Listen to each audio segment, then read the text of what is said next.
Ate Maylene again of Life Simplified, and welcome to another episode of Financial Friday.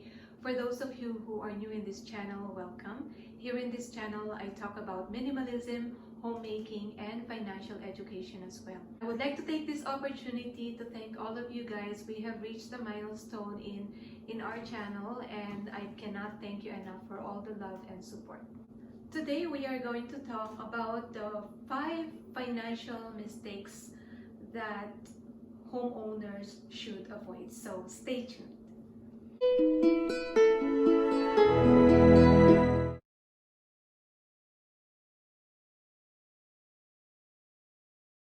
Okay, so the first mistake that a homeowner should avoid is buying a home due to parents or families' peer pressure. A lot of people sa community natin, unfortunately, they buy a home just because yung kaibigan nila bumili rin ng bahay, no? Which is not a bad thing. However, in buying a home, malaking responsibility kasi yan, ano? Kasi, syempre, long-term commitment yan, and you want to make sure that before you get into any type of commitment, kailangan financially and emotionally ready ka. Okay, so assess why are you doing it? Is it for investment purposes, or is it just because your family member is telling you na, oy, nagbabayad ka ng 1,700 sa rent mo, bakit hindi ka pa bumili ng bahay? Para ka na rin nagmo-mortgage niyan, right? Well, you have to look at it. Let's say 1,000 ang binabayad mo ngayon sa rent mo, at bibili ka ng bahay na ang mortgage is $1,000. What type of house is that? Saan ang location, diba? And apart from that, kahit nagbabayad ka, let's say, ng 1,000 sa mortgage, on top of that, may babayaran ka pang property tax, may babayaran ka pang iba't iba pang other expenses that are associated with home ownership. So, yung sinasabi nila na, oh, ba't ganyan binabayaran mo sa rent, might as well bumili ka na ng bahay, is not always necessarily true. Okay, so what you have to do is you have to figure out ano yung purpose mo, bakit ka bibili? Is it for investment, or are you ready? Do you have financial readiness and emotional readiness? If that's the case, then you're good to go. But if not, don't ever buy just because of other people telling you that it's been a long time, you have to buy now. Kung hindi ka pa ready, hindi ka pa ready. At the end of the day, ikaw ang magbabayad. You have to make a decision for yourself. Okay? So don't get influenced by peer pressure or family pressure. That's your life. You have to do what is right for you. Okay? Now, the second one is buying a home using borrowed down payment. So in my previous videos, I have discussed about the main reason why people walk away from their mortgage or they face foreclosures, right? And one of the main reasons there is because of excessive amount of debts. And this comes from the fact na sa down payment pa lang, yung umpisa pa lang mali na, because yung ginamit na pang down dun sa bahay is borrowed. So, nagbabayad na dun sa, let's say, kung hiniram sa line of credit or sa kung kanino man yung pang down payment, nagbabayad na dun, and then magbabayad pa uli sa mortgage, and on top of that, may property tax pa, so nagpapatong-patong. Okay lang yon. However, in the event na may nagkaroon ng emergency, let's say in the Philippines, and ala naman silang ibang aasahan kundi tayo din, then they are forced to use excessive amount of credit, which is unfortunate to come to the point of walking away from the home, right? So, mag-ipon muna ng pang down payment, okay? Para at least you are getting into the commitment the right way. Okay? So, lahat ng inapura, hindi maganda yung kinakalabasan. So, patience, patience, patience. Okay? The third financial mistakes that homeowners should avoid is using credit to pay for home renovations. So, okay, so ginrant ka ng bank ng $25,000 worth of line of credit. Hindi po free money yun. Pwede nyo gamitin, yeah, why not? However, you have to set up a plan on how you're going to repay it. Okay? Kasi madaling ikaskas, madaling gagamitin, napakahirap bayaran. Especially, okay naman kung sa renovation gagamitin, right? Kasi kahit paano, mag-a-add siya sa value. But make sure that whatever renovation you're going to make would really add value into your property. Kasi hindi po lahat ng renovations mag-a-add ng value to sa property natin. So, take note of that. Mag-research kayo kung ano ba yung magandang renovation. Tsaka may mga mura namang renovation na makakapagpaganda ng bahay natin. Putting a fresh paint on your walls could make a huge difference in the ambience of your home, right? Or buying aesthetic furnitures. Yung mga ganon, mas mura.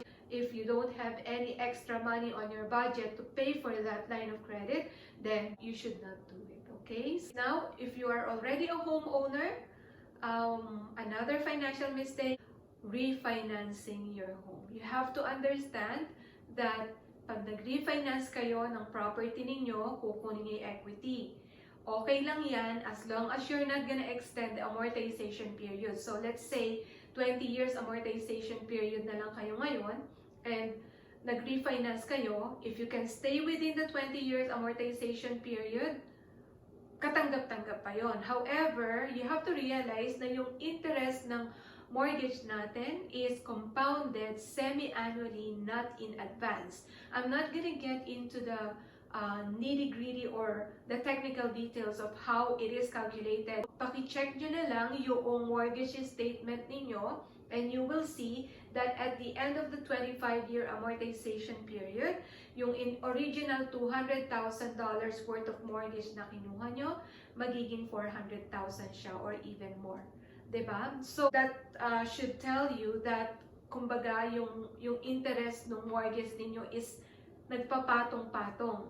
So, the main goal of home ownership is to provide us with investment and security. Pagtanda natin, if you keep on refinancing your property and you keep on extending the amortization period, you are worse than renting, unfortunately. Okay? Just because sa renting, wala ka nang nailalagay sa equity mo, however, wala ka namang utang. Wala kang property tax na binabayaran. Property mo ngayon, pero kung mag-iintay ka pa naman ng another 30 years para maging masabi mong sayo talaga yung property, then, you know, that's not a good strategy for securing your future. Diba? Kasi sayang yung panahon. So, let's say 10,000 yung owing mo sa line of credit mo, right? And your line of credit has a rate of 6%. Ngayon, i-refinance mo yung mortgage mo and you have an interest rate of 3%, let's say. Oo nga, kung iisipin mo, 6% versus 3%, I guess it would make sense para i-refinance mo. However, yung 6% na yon, interest rate yun, dun lang sa 10,000. Yung 3%, interest yun. So let's say, ang balance mo na lang sa mortgage is 230,000 and then inad mo yung 10,000. So ngayon, ang new balance mo na sa mortgage mo is 240,000. That 3% is not only applicable to the 10,000 that you added to your mortgage. That 3% is added on the totality of the mortgage, which is now 240,000.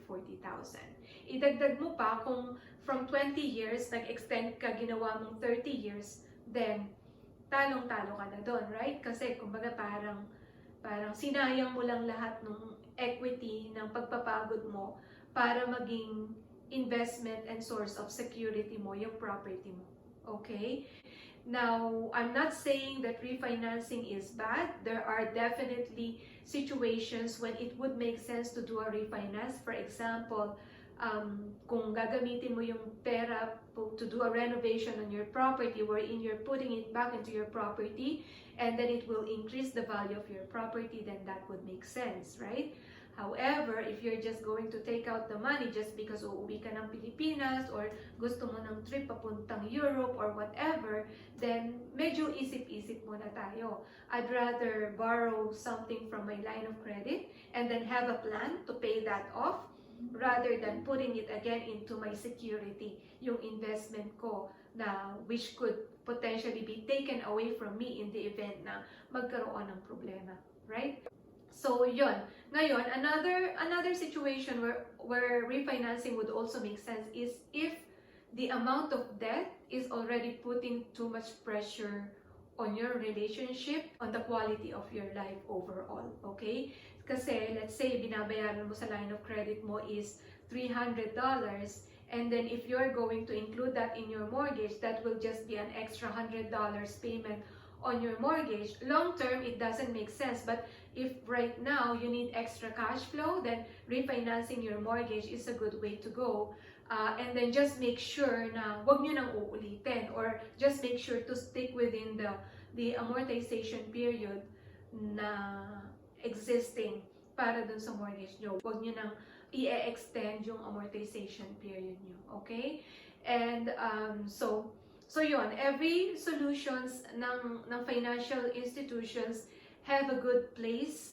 It's just a matter of understanding yung financial consequence and dun sa yung effect nito sa security natin in the future. Okay? Now, the last mistake that homeowners needs to avoid is not working on their budget when buying a home. So in my previous video, I have provided a tutorial on how you can calculate your potential mortgage payment. So let's say new home buyer ka and you're trying to look for a home.